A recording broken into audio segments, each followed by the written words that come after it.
बात कहूँ? क्या बात है? अरे अब्बड़ दिन में आज तोला में देखे हो यार। मोला? हाँ। अरे महू तो अब्बड़ दिन में देखे हो तोला। कहूँ अब्बड़ दिन में देखे हस मोला। हाँ हाँ। अरे तो सुनना यार, बता ना। एकर से तीना मोला तोर संग में झूला झूले के अब्बड़ साध है यार। झूला झूले के? हाँ। तो कहाँ में झूला गड़े हसियार? एक गांव के बाई में बरगद के झाड़ है नोनी। हाँ। ओही में देहा झूला झूले बर आबे का।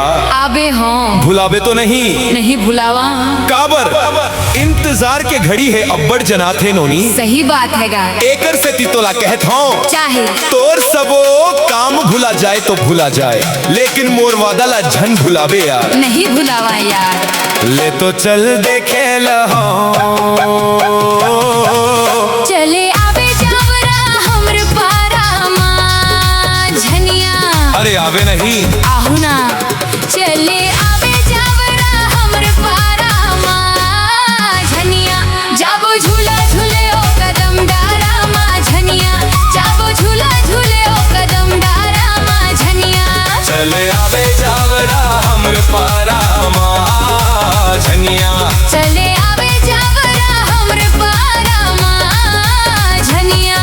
जाबो झूला झूले ओ कदम डारा माँ झनिया। जाबो झूला झूले ओ कदम डारा माँ झनिया।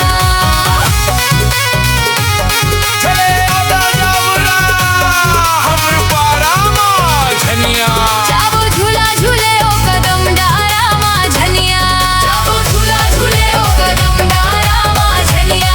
जाबो झूला झूले ओ कदम डारा माँ झनिया। ए हरा लचा वाली, हर्रा लचा वाली, ए हर्रा लचा वाली।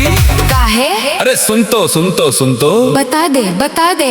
एको दिन कहूँ तोला नहीं देखे लहाओ ना, तो ये मन बैरी हाथ तोरे तो डहार।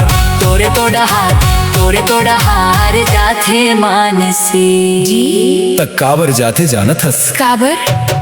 अमोर मन के मोहे आते तारा हमर पारा माँ झनिया। मोर मन के मोहे आथे तारा हमर पारा माँ झनिया। जाबो झूला झूले ओ कदम डारा माँ झनिया। जाबो झूला झूले ओ कदम डारा माँ झनिया। चले आवे जावरा हमर पारा माँ। चले आवे वो गोरी हमर पारा माँ। झूला झूले ओ कदम डारा माँ झनिया।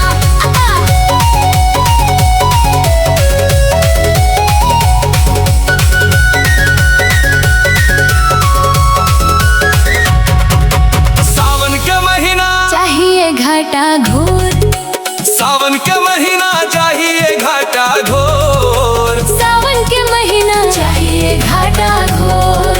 सावन के महीना चाहिए घाटा घोर। सावन के महीना चाहिए घाटा घोर। 12 बजे बेरा अबे माया रूमोन। 12 बजे बेरा अबे माया रूमोन।